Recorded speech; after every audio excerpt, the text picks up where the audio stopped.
Good day around the world, everyone, and welcome to another episode of The Paradigm Shift, the business of communications in a semantic web.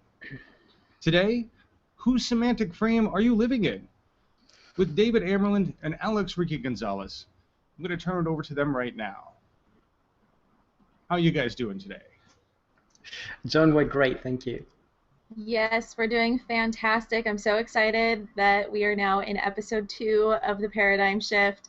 And it's not just because it's episode 2, but because of what we're talking about. It is such a great topic. It could, as David mentioned in the green room, this could go in a million directions. So I'm excited. I'm anxious to see where this is going to go. So we are talking about framing and agenda setting. And the reason that I chose these topics is because they're so relevant all the time, and it's just so important to understand how they work into our lives on such a regular basis. So, John, could you bring up the first image that I have loaded in? Not the video, just the image. Absolutely. Great, thank you. It's the reason that I chose this image is because it is such a great example of framing in action. They found 2 different magazine covers with a very similar, they talk about a similar thing, but they send a very different message. That is framing.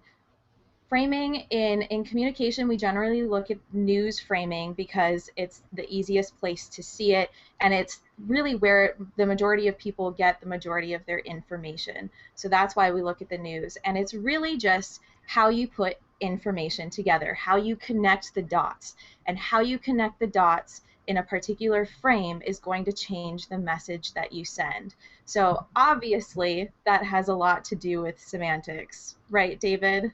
Absolutely. It has a lot to do with perception, communication, our perception of reality, the way we see ourselves fitting into the world, and also how we see the world forming around us. So it is very topical, very current, and one of the things which very few people actually think about, because we do a lot of these things instinctively. Absolutely, absolutely. And I just, before we move on into the big discussion, in communication, we always talk about framing in relation to agenda setting, mostly because they're very intertwined, especially when we talk about news framing. Framing, again, is the way that you connect all of the dots. Agenda setting is how accessible you make the story, how accessible you make the information. So the longer you talk about the story, the more accessible it is, the more it stays in the minds of individuals, and the more important that people tend to find that story, and the more important that they tend to find that message. So that's how the two are really related. That's how they're really working together. So with agenda setting, we always talk about accessibility. With framing, we always talk about the application of information. How are you have all of this information, how are you applying it? How are you connecting it within a frame? And then how accessible are you making it to your readers or your viewers or your customers to relate it to business? So that's the communication portion. Obviously, it has a lot of roots. Framing and agenda setting, it's not just communication. We steal everything from somebody. It has its roots in sociology and psychology. So if Manny is somewhere out there, I'm sure he is just freaking out right now because this is probably something that he knows a lot about. But how, so I said that this is relevant to business. How do you see, David, it relevant to business in the web today? What does framing do? Well, as you're talking about framing, what popped into my head was the title of Who Framed Roger Rabbit, right? Because if we think about it, essentially when you frame somebody like Roger Rabbit for something which he didn't do, what do? You basically create all the contextual elements which would lead somebody to infer something which is true from those elements as they arise. And the moment you do that, a lot of complexity comes into play, because essentially you need to be able to understand what is important to the person inferring this in order for Roger Rabbit to be found guilty and go down. Which brings us to business, really, because essentially, I mean, I'm glad you mentioned sociology, because framing is basically part of the perception of reality. And what I mean by that is that, the moment we start communicating, the way that a business or a person will present certain facts, they have root in the shared reality between them and their audience. So if we get, arguably, a conglomerate coming from Mars wanting to set up business on Earth, they're going to have a really tough time. I mean, the technology may be light years ahead, but they will be unable to communicate in a way that would allow us to evaluate that. And there will be a disconnect. And that's exactly what we're talking about. I mean, you mentioned agenda setting, which I think is really important. You mentioned accessibility. And both of these elements come into any kind of communication as a business. Essentially, the message always has to be as accessible as possible. Otherwise, you will not connect to your audience. But at the same time, the way you frame it always shows your intent, which is your agenda. And agenda is a loaded word. In a different context, it means something which is a little bit heavier than just a willingness to sort of set the stage. And that is also true. The way a business or an entity or a person communicates with us allows us to infer a little bit about their character, a little bit about their intention, a little bit about who they are and what they want to do beyond what they want us to do in that communication setting. And that becomes part of the overall transparency of the semantic web and semantics. I mean, we live in a world where all these things are now visible. This is part of the conversation. The very fact that we're discussing this today allows us to take these skills on board and actually begin to analyze them, which makes us more responsible, perhaps, less gullible, certainly, and it sort of creates a totally different dynamic in the way that communication takes place. Absolutely.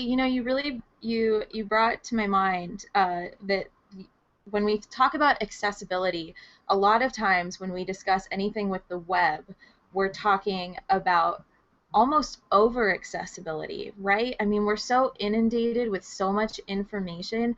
So how do we set agendas anymore? Can we set agendas, really? I mean, can we frame things the way that we want them to be framed on the web with the semantic web that we're working in? Well, yes, I would say we do, because essentially the only time that any kind of meaningful communication can take place, or any meaningful relational exchange, really, whether it is communication of information or the buying and selling of a product, has to happen at the interface which is overlapped by relevance. And that has to be relevant to the person who receives the information, and it has to have some kind of relevance to the person who sends it out. So essentially, if I'm selling something, and let's say I sell saddles, for instance, I do need to have an audience that actually rides horses in mind.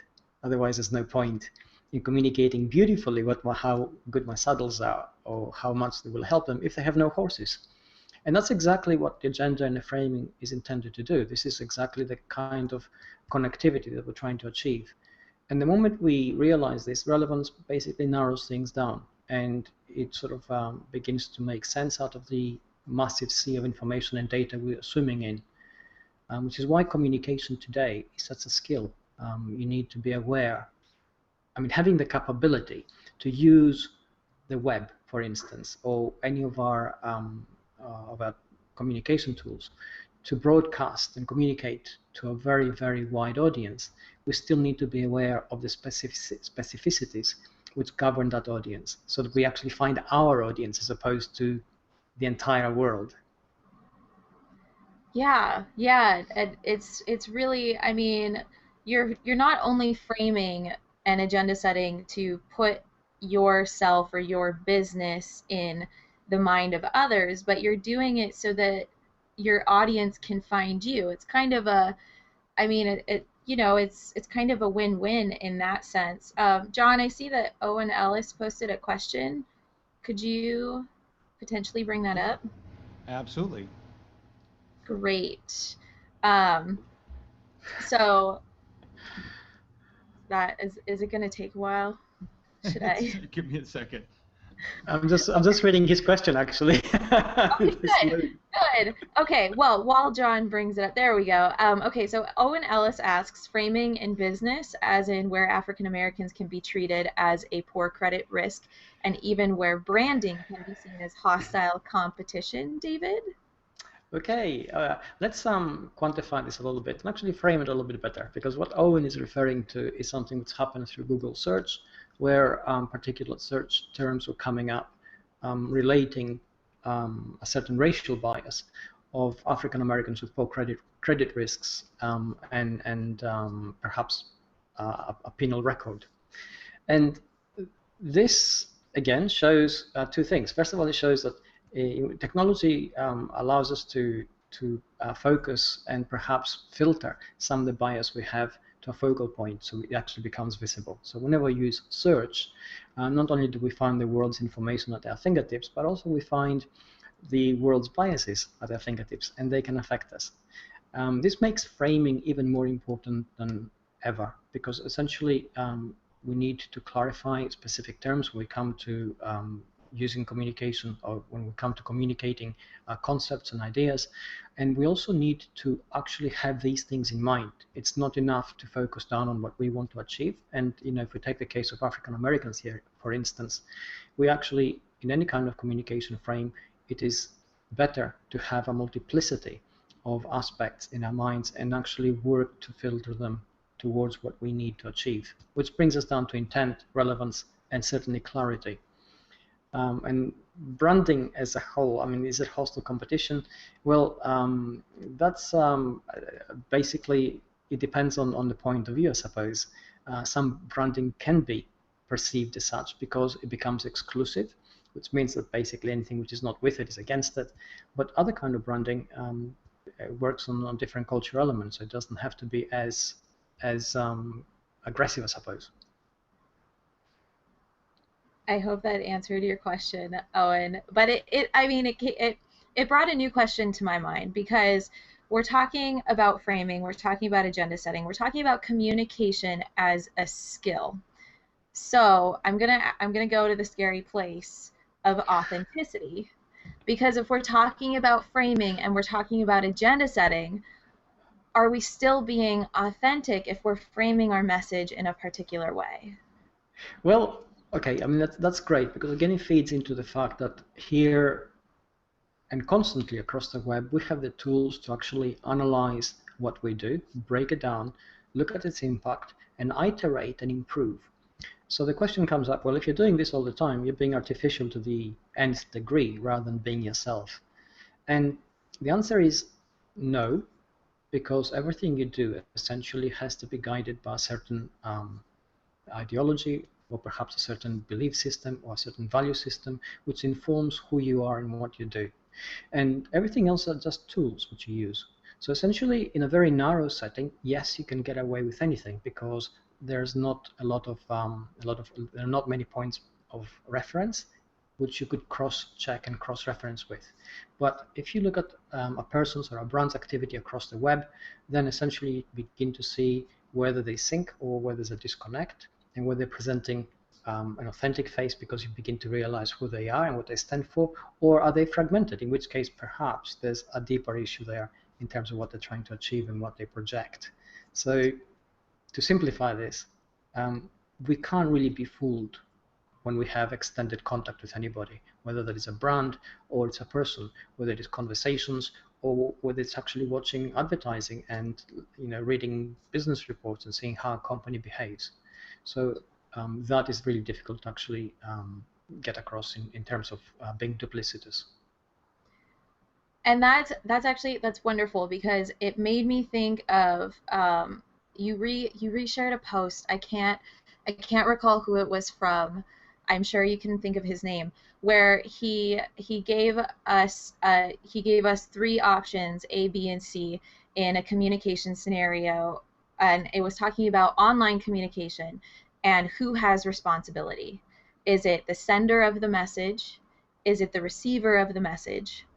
Or is it a little bit of both? And he developed this huge conversation from this very minimal post, But what you just talked about makes me think of this idea of responsibility, because it sounds like a lot of the responsibility in understanding authenticity and understanding different frames that we look at and deciding which one we prefer over another has a lot to do with us, the viewers.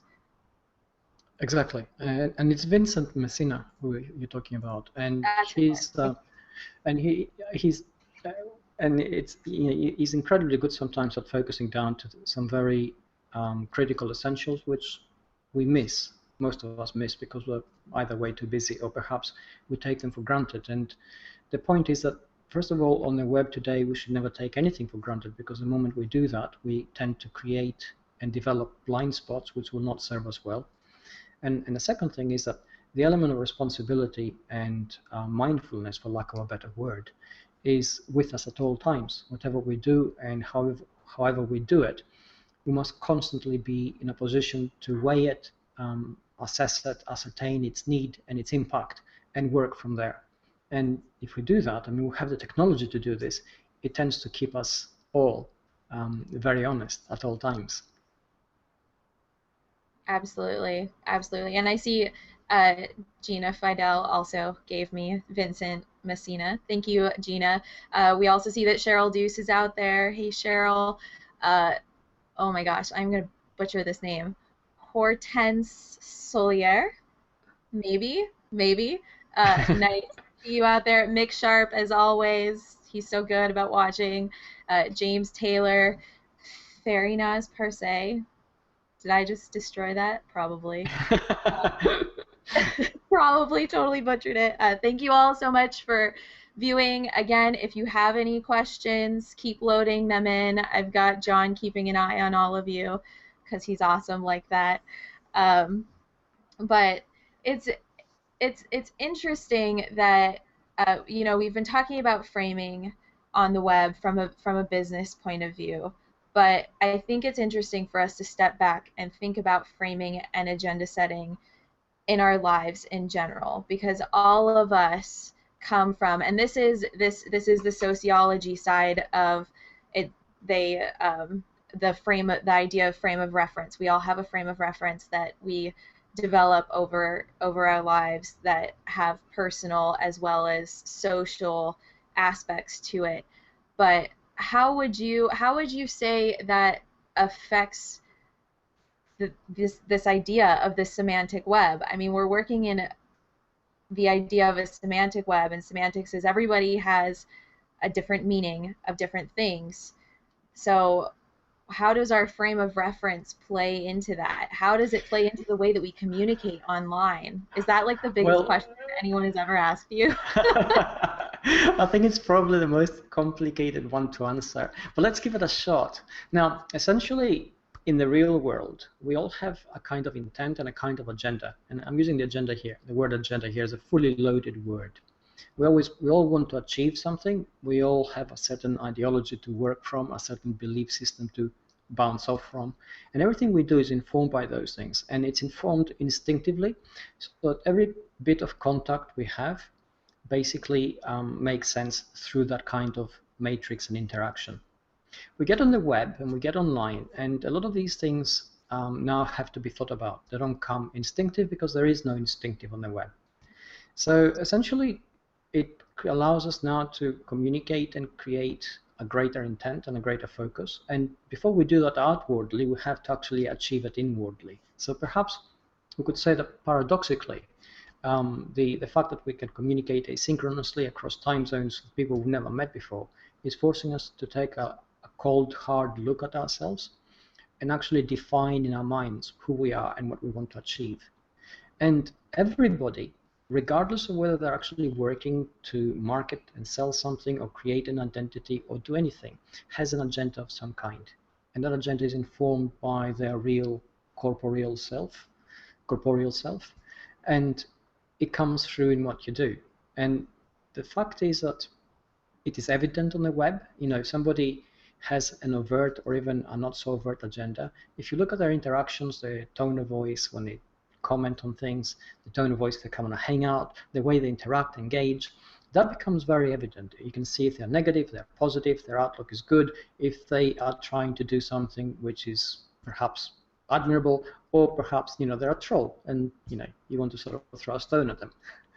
So the whole point of this is that suddenly, the moment we have the kind of transparency for ourselves, then we begin to focus on the things that really matter. And that's what helps make the world a little bit better, because we get rid of the wooliness and the fuzziness, which causes miscommunication and accrued problems, which then lead to more complex adverse reactions. Inherently, all people are good, or they all want to think they're good, and inherently they all want to do the right thing. And usually the conditions are different, and it doesn't allow us always to behave in a way that allows us to be proud of how we behave. But in a transparent world, we actually have now the ability to knowledgeably communicate in a way that actually achieves that. And the moment we do that, it becomes both transformative in terms of how the world is, because it changes because we change, and also we change as part of that. So we become better because of it. Okay, that was a good answer. I'm sorry for this. No, that's all right. It's relatively complicated, but it's because it has so many different facets, and the changes we see are a result of accrued interaction rather than any single thing. I mean, we can say something incredibly positive today, or even incredibly negative, and it won't really matter. But in the sum total of what we do and how we engage and how we interact, we actually have incremental changes on others because we impact on others, and those others impact upon us. So suddenly we get a wave of change across the world, which happens because of that interaction and that engagement. And that's what makes us responsible and makes the process transformative. And makes it a much more empowering experience, doesn't it? I mean, when we really think, when we step out of this idea of everyone around us framing their messages, when we think about how our frames are connected to other frames and how they can impact another's frame, it makes it a little bit complicated and a little bit confusing, but also very empowering, because you now have access to so many other points of views, and you have access to changing so many other points of views just through this technology, which is definitely. Yeah, hey guys. Yep. We have a Yes. comment from Gina here, Awesome. and I'd like to push that through. Okay. Awesome. It is. You said real world, David, in reference to our world offline. I thought this was the real world. Well, in many ways, the digital world is more real because it is informed by more knowing streams than the offline world. We do things less on instinct and more on knowledge and more by choice the moment we get online. And the struggle always is to maintain that, because it is time intensive, it is labor intensive, it does require more energy. It is in many ways a higher way of communicating and engaging than we have ever had to experience before. And because of that, its semantic value in terms of the information we communicate, in terms of the way we frame things and the care we take in framing them, and the ability to sort of create very knowledgeable interactions, makes everything a lot more higher in value, but it also makes it more tiring. So we just need to maintain that kind of pressure. And Gina, yes, I use the real world in a sort of casual reference to the bricks and mortar existence, which we can kick and feel. But in terms of its impact and the interaction and engagement, the depth of engagement, the digital world is definitely, in many different ways, more real. Which it's funny that you mentioned time, because when I talked to Gina yesterday and I asked her what's the biggest difficulty to building relationships online, she said that that it takes time. It takes a lot of time. And, sometimes in communication research, we have found that building relationships online do take more time than offline, because traditionally we don't have the nonverbal cues that obviously video now offers us. but I do find it interesting that you mentioned that. It looks like we have another question from this poor person that has a French name. She said you got it right. I got it right? Oh my gosh. Aw, you just made my day.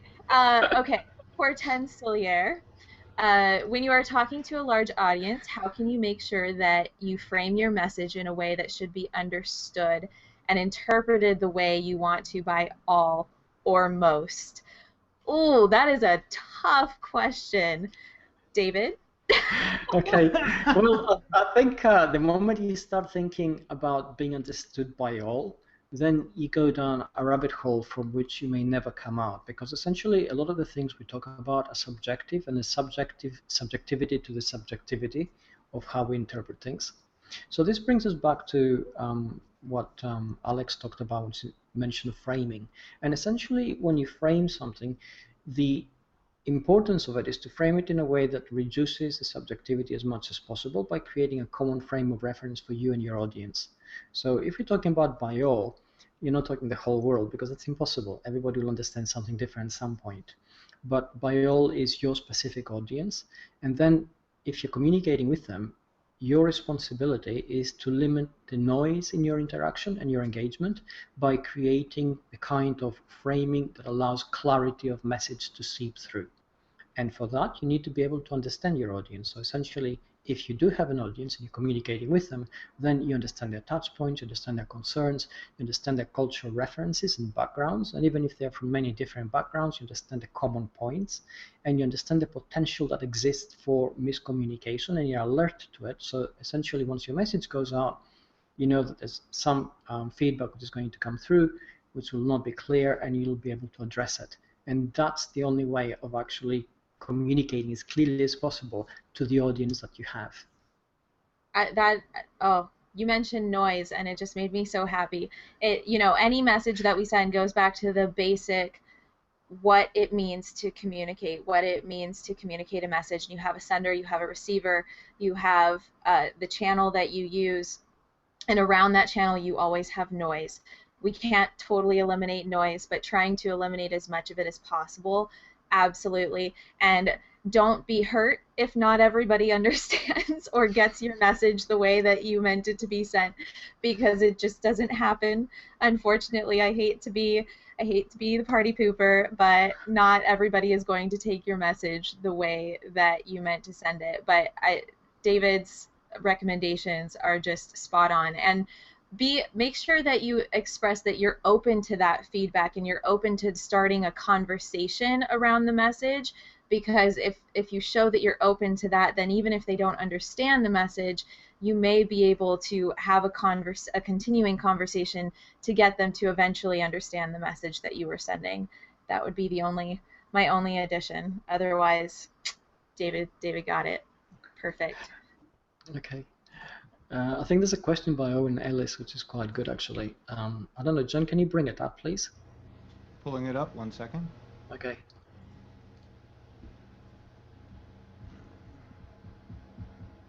Hang on, guys. And I see Farinas Parsi says, are the personal values in this frame?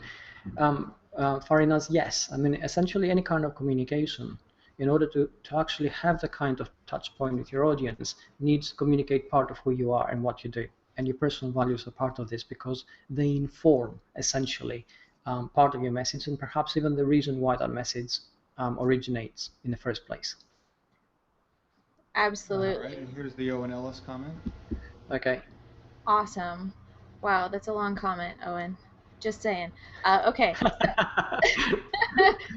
When it applies to business, how do you see the semantic web impacting the schematic models of generic, crude interaction stretched into or across multiple dimensions of human behavior than if one looks for a business entity or app and it does not appear on the first page of Google search or the first page of a rating system? I need to reread this a couple times, but maybe you got it, David. Yeah. I mean, the moment. Okay. Essentially, what Owen is talking about here is the kind of interaction we have, like here in the Hangout, and even wider than that, because this Hangout is fairly tightly framed about framing and communication. But The moment we have any kind of human interaction, then a lot of a lot of the time and the engagement goes into understanding the framing of that interaction and the connection. And I'm using framing here in a sort of broader context. John mentioned Alex mentioned that on the web it takes a lot of contact and a lot of time before you can actually feel a connection with somebody, and that's because the interaction itself, although it's semantically dense at every point and there's a lot of information coming through, there's also a lot of information lacking. 65% of any kind of communication is non-verbal. When that element is lacking, it takes a lot of time for us to fill in the blanks. And the reason we need to fill in those blanks is so we can actually understand the commonalities or not with the person we're actually talking to. We need to understand whether we like them or not, understand their cultural references and their cultural background and their experiences. It takes a long time to actually bring somebody into that kind of picture and fill in our minds the kind of framework that allows us to carry out the communication.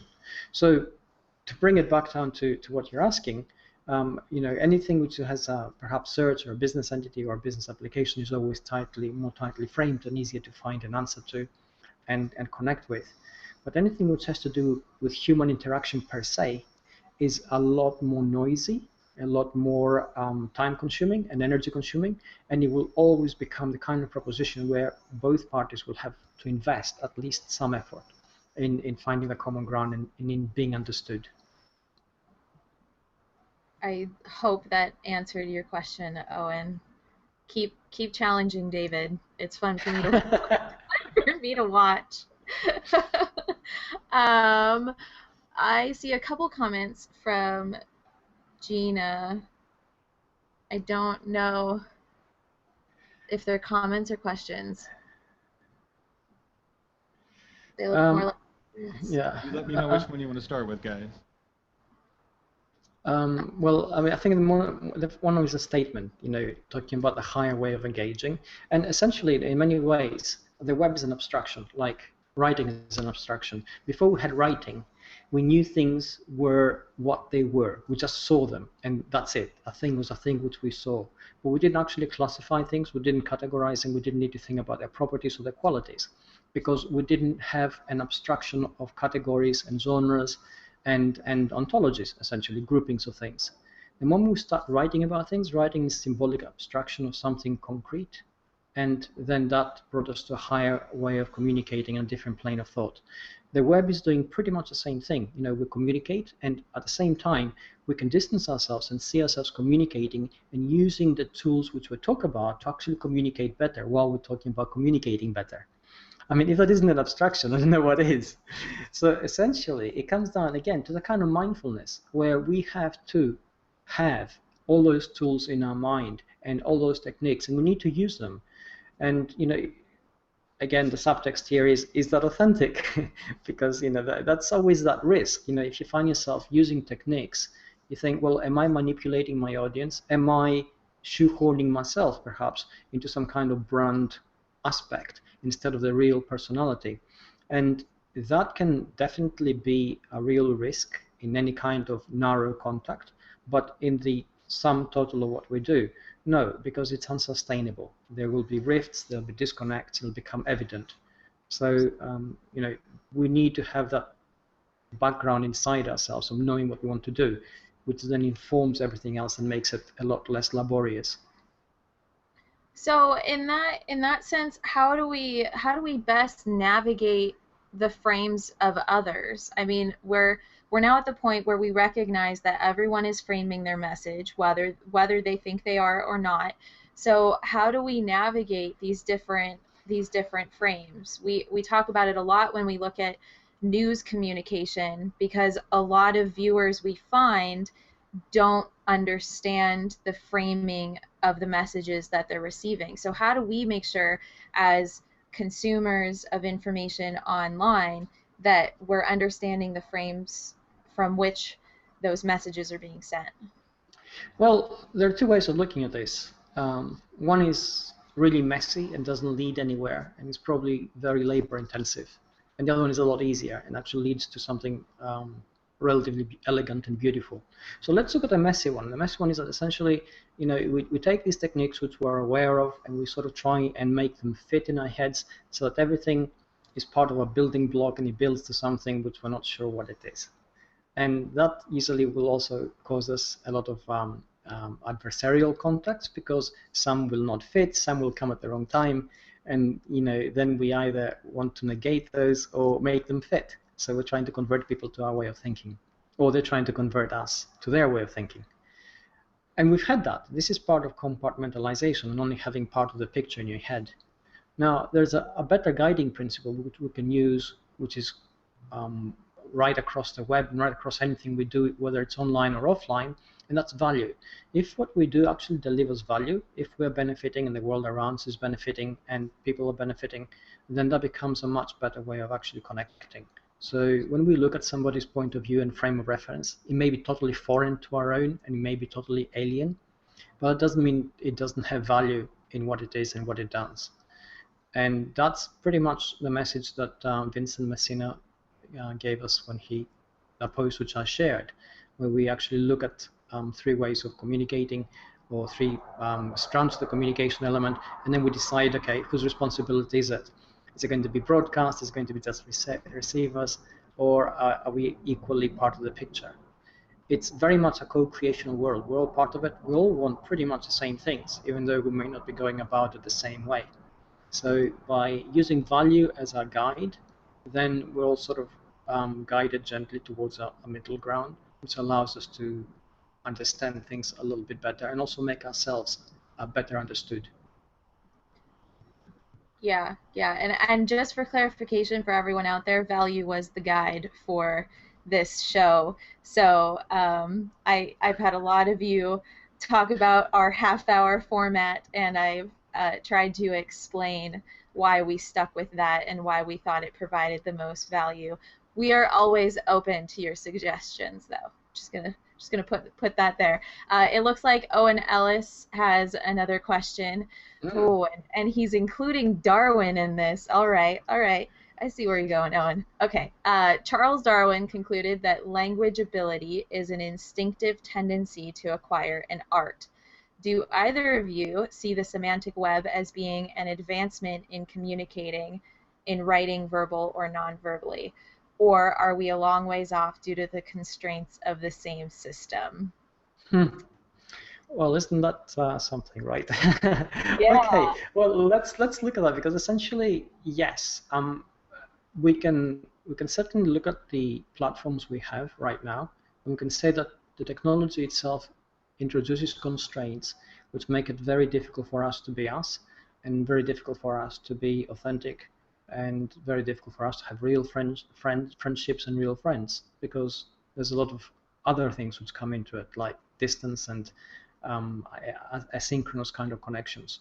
But that's just the superficial artificiality of what it is, and that is guided by something deeper, or it's not guided at all. If it isn't guided, then it's not real. But if it is guided by something deeper, then basically we're investing ourselves into a higher and perhaps more complex way of communicating. And the moment we do that, then things become deeper, they become more real, and it is in many ways an advancement in how these connections are made and how people understand each other. And I've had countless examples, both within G+ and outside, of people forming very deep, lasting, mutually respectful relationships without ever having met. And these relationships have gone on for some time. And I think, when it comes to a classic example, Zamon Jones, who talks to Bill Slavoski, and they've been going and talking to each other for about 10 years now, and they've never met. And you wouldn't ever know, because they're so much in sync. These are examples which basically become beacons for hope. Yeah, that is such an interesting question, Owen, because for the most part, when we look at communication, online communication, the 2 barriers that we see people trying to overcome are space and time. It's never to communicate a message better.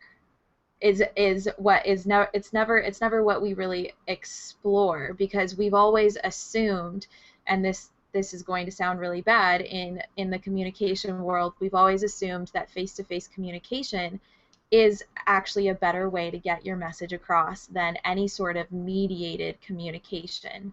So I'm gonna have to think about this one, Owen, because you really bring up something really interesting. Are we finding ways to communicate better? Can we find ways to communicate better, or are we just overcoming these barriers that we've always wanted to overcome, which are space and time? Such a great question. You stumped me. You stumped me, Owen. I will come back to it though. Okay, we have 5 minutes, but we do have another question from James Taylor, it looks like. Great conversation, guys. Thanks, James. Any tips for balancing the use of personal frames when communicating with a business audience on the web? Well, yeah. Essentially, if your own personality or the personality of your business doesn't come through at some point, if you don't express either overtly or covertly what the shared space of values is, then you are not going to have any kind of meaningful, lasting communication with your audience. And they stay with you and they become your customers, not just because they like what you do, because a lot of other people do something similar, but they like the way you do it, and they like the fact that you do it. And that it becomes the common point. We famously say these days that people do business with people. It's always been the case, and now we actually have to project that across a little bit better. Absolutely. And if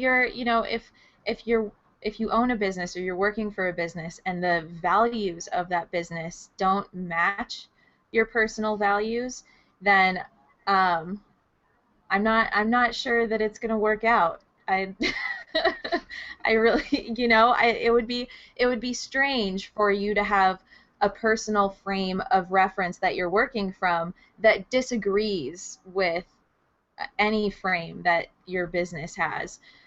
So just try to keep that in mind. I would say keep in mind your personal values, and anytime that your business values stray from those, I would start to question what's going on there, because it doesn't sound right. Definitely. All right. Well, with 3 minutes to spare, because we did make this a 45-minute show because we thought that we would need it, and we definitely did. I think we got most of the questions covered.